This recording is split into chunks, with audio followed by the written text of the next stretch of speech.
se retrouve pour une autre vidéo Mathémaflix du coup. Donc comme la vidéo précédente d'Alix sur le Qui 2 d'indépendance, on va diviser celle-là en une partie de cours et un exercice d'application. Et donc tout de suite on passe aux propriétés du Qui 2 de McNemar. Alors, le Qui 2 de McNemar, c'est bien sûr un test non paramétrique. Donc, rappelez-vous, ça veut dire que les effectifs n'ont pas besoin de suivre une distribution normale pour qu'on puisse utiliser le test. C'est un test qui est utilisé dans le cadre d'une comparaison de deux pourcentages, c'est-à-dire que on l'utilise quand on travaille sur deux variables qualitatives. Et enfin, c'est un test qui s'utilise sur deux séries appareillées, c'est-à-dire que soit on va effectuer deux fois des recherches ou un test biologique sur un même groupe, ou alors on va grouper par deux à deux les sujets pour qu'il y ait une correspondance entre les deux séries qu'on étudie. Et donc, du coup, les résultats d'un Qui 2 de McNemar vont pouvoir en fait se rassembler dans un tableau qui ressemble à ceci. Et en fait, dans ce tableau, on va s'intéresser seulement aux paires discordantes, c'est-à-dire aux paires F et G, parce que ce sont elles qui nous apportent des informations sur la valeur en fait différentielle des tests. Donc, quand on travaille sur ces paires discordantes, on va devoir d'abord vérifier quelque chose, c'est la condition d'application du Qui 2 de McNemar, c'est que la somme des effectifs des paires discordantes, c'est-à-dire F plus G, doit être supérieure ou égale à 10. Et enfin, une fois qu'on a rappelé tout ça, on peut rappeler la formule du Qui 2 de McNemar, qui est Qui 2 est égal à f moins g au carré sur f plus g. Maintenant, quand on réalise ce test, on suit un certain nombre d'étapes. Donc, c'est les mêmes pour n'importe quel type de test, pas que pour le Qui 2 de McNemar. Donc, ça va sûrement vous rappeler des choses. Donc, étape numéro 1, on définit le paramètre. Le paramètre, en fait, c'est un synonyme pour le test et les conditions d'application qui vont avec ce test. Donc là, dans cette vidéo, on va se concentrer sur le Qui 2 de McNemar avec la condition d'application qu'on vient de revoir. Ensuite, deuxième étape, on définit l'hypothèse nulle, qui est l'hypothèse d'équivalence, en fait, où on va dire qu'il n'y a pas de différence, où il y a une égalité entre les deux séries ou entre les deux paramètres étudiés. Et en même temps que l'hypothèse nulle, on définit l'hypothèse alternative, H1, qui est cette fois une hypothèse de différence.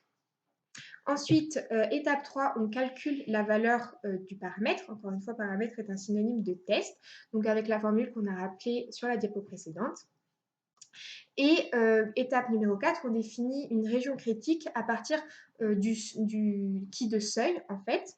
Et ça nous permet d'arriver à l'étape 5, qui consiste à comparer en fait la valeur du paramètre qu'on a calculé et la valeur seuil pour pouvoir conclure sur ce test et décider après ce qu'on fait à partir de ces résultats. Donc maintenant, petit exemple d'application. On étudie les habitudes de sommeil d'un groupe de 50 chats. On cherche à savoir si le fait de manger des croquettes a une influence sur le rythme de leur sieste. 8 d'entre eux ne dorment ni juste avant de venir manger, ni juste après, alors que 11 autres dorment tout autant avant et après. Enfin, 20 vont systématiquement dormir après avoir mangé, tandis que les 11 derniers ne vont manger qu'au lever d'une sieste. La question est, au risque alpha de 5%, le fait de manger des croquettes modifie-t-il le rythme des siestes de ces chats? Donc, on a dit première étape, déterminer le test à utiliser et vérifier les conditions d'application de ce test. Ici, le test est bien un Qui 2 de McNemar puisqu'on a bien deux variables qualitatives. La première concernant les habitudes de sommeil des chats. En clair, on va vouloir savoir s'ils font la sieste, donc ça va être oui ou non. Et la deuxième variable qualitative, c'est le fait de manger des croquettes avec pareil oui ou non, est-ce qu'ils mangent des croquettes. Et ensuite, on a bien des séries appareillées puisqu'on dit qu'on travaille sur un seul groupe de chats. Et en fait, on va regarder si ils font la sieste selon deux conditions, selon s'ils ont mangé des croquettes ou pas. Donc du coup, on est bien sur un Qui 2 de McNemar et on va pouvoir utiliser le fameux tableau pour regrouper nos données. Donc c'est pour ça qu'il y a des couleurs dans l'énoncé. On a assimilé chaque couleur à une des lignes du tableau. Et ici, on va s'intéresser seulement aux deux lignes qui sont encadrées au rouge, qui sont, comme je vous l'ai dit tout à l'heure, les paires discordantes. Et on va tout de suite voir si les conditions d'application sont respectées. Donc pour rappel, les conditions d'application, c'est f plus g supérieur ou égal à 10. Et ici, on a f égale 11 et g égale 20. 11 plus 20, ça fait 31, c'est bien supérieur ou égal à 10, donc on peut continuer avec notre qui 2 de McNemar. Étape numéro 2, définir l'hypothèse nulle et donc l'hypothèse alternative. En fait, l'hypothèse nulle, ça va être le fait de manger des croquettes n'influence pas le rythme des siestes des chats. Ça veut dire que qu'il y ait ou non un repas avant la sieste, ça ne va pas modifier. Donc c'est bien une hypothèse d'équivalence et d'égalité. Alors que l'hypothèse H1, ça va être le fait de manger des croquettes influence le rythme des siestes des chats. Et du coup, ça, c'est bien une hypothèse de différence ou d'inégalité. Étape numéro 3, on calcule la valeur du paramètre avec la formule f moins g au carré sur f plus g. Ici, on a toujours f égale 11 et g égale 20. Et du coup, quand on calcule, on trouve un qui de calque environ égal à 2,6129. Quatrième étape, déterminer la valeur seuil du test. Donc, avant de déterminer la valeur seuil, en fait, on va devoir calculer la DDL. La DDL, elle se calcule avec la même formule que pour un autre qui 2, c'est-à-dire nombre de colonnes moins 1 fois nombre de lignes moins 1.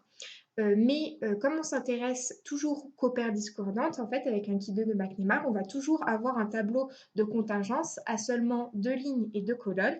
Et du coup, on va toujours avoir une DDL qui est égale à 1. Donc, on peut tout à fait apprendre que pour un qui 2 de McNemar, la DDL est égale à 1. Et quand on a calculé la DDL, on peut aller chercher dans notre table du qui 2, puisque c'est bien un qui 2, le seuil associé à notre test. Donc, on a dans l'énoncé un alpha qui est égal à 0,5. Donc, on s'intéresse à la colonne alpha égale à 0,5, enfin à 5%, pardon. Et on s'intéresse à la ligne DDL égale 1, puisque c'est ce qu'on vient de calculer. Et ça nous donne donc un qui de seuil égal à 3,8415. Ce qui nous permet d'arriver à la dernière étape, décider et conclure par la comparaison du qui de calque et du qui de seuil. Ici, on a un qui de calque égal à 2,6129 qui est inférieur au qui de seuil qui est égal à 3,95. Donc, on ne peut pas rejeter H0 au risque alpha de 5%.